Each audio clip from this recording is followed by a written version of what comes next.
Iya. Halo semuanya. Kami di sini dari kelompok 4. Sebelum memulai pembahasan, izinkan kami untuk memperkenalkan diri terlebih dahulu. Perkenalkan, nama saya Giovanni dan rekan Saya Fikrata. Saya Rizky Setiabudi. saya Firly Siti Fauzia. Saya Badan. Yuk kita mulai pembahasannya. Yuk.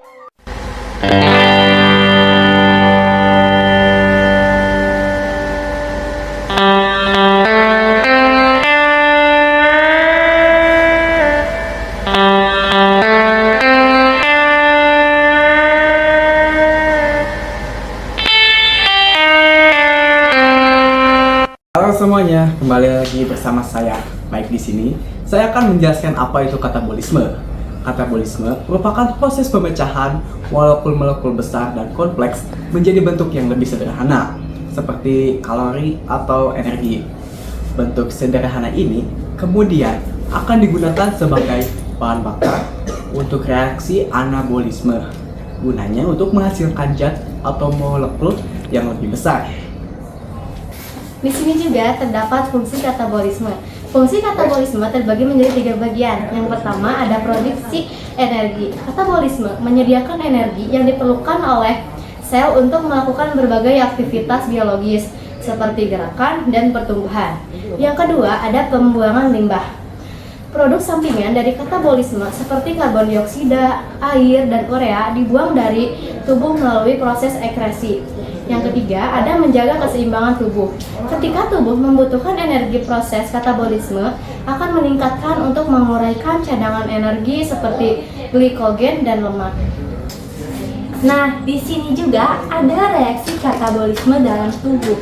Makanan dan minuman yang dikonsumsi lalu masuk ke dalam tubuh yang akan dipecahkan oleh enzim yang ada di dalam sistem pencernaan. Melalui reaksi katabolisme, protein dipecah menjadi asam amino. Asam amino dapat digunakan sebagai sumber energi oleh tubuh ketika diperlukan. Senyawa ini juga dapat diatur ulang untuk membuat protein baru yang diperlukan oleh tubuh. Selain memecah protein, katabolisme juga dapat memecah glikogen menjadi glukosa. Proses pemecahan ini disebut glikosis dan menghasilkan energi bagi tubuh. Sementara itu, lemak juga mengalami katabolisme melalui proses yang disebut hidrolisis. Proses ini mengurai molekul-molekul lemak menjadi komponen-komponen yang lebih sederhana, yaitu asam lemak dan gliserol. Setelah itu, asam lemak dan gliserol tersebut dapat digunakan untuk menghasilkan energi. Energi yang dihasilkan dari berbagai proses di atas akan disimpan sebagai molekul adenosine trifosfate.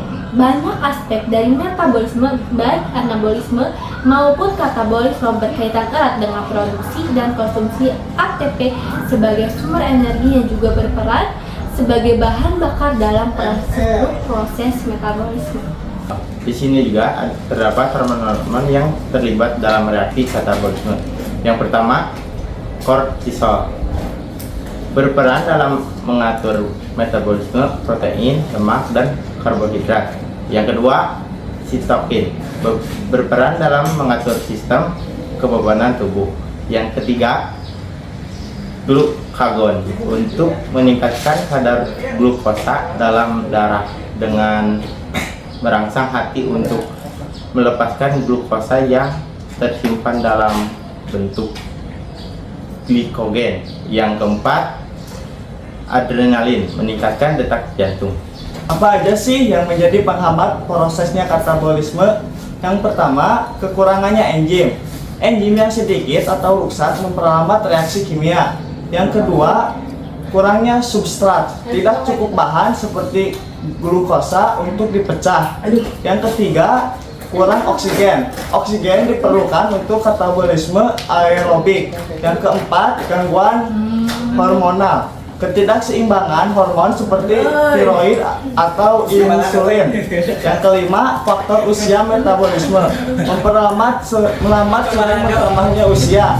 Yang keenam, kondisi medis, penyakit seperti hipotiroidisme atau diabetes.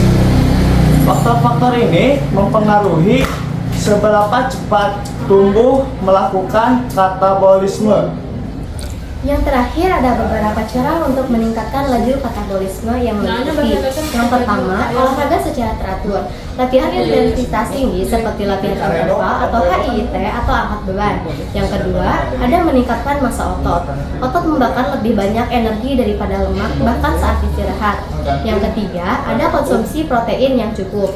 Makanan yang tinggi protein membutuhkan lebih banyak energi untuk dicerna dan diserap. Yang keempat, ada hidrasi yang cukup. Minum cukup air dapat membantu meningkatkan katabolisme. Yang kelima, ada konsumsi makanan pembakar lemak. Makanan tertentu seperti teh hijau, cabai, dan makanan kaya serat. Yang keenam, ada tidur secara cukup. Istirahat yang cukup sangat penting untuk menjaga tingkat katabolisme yang sehat. Yang terakhir atau yang ketujuh, ada makan dengan frekuensi teratur. Mengonsumsi makanan dalam porsi kecil dan sering dapat menjaga katabolisme tetap aktif sepanjang hari. Cukup sekian dari pembahasan kami, semoga bermanfaat untuk kedepannya. Sampai jumpa.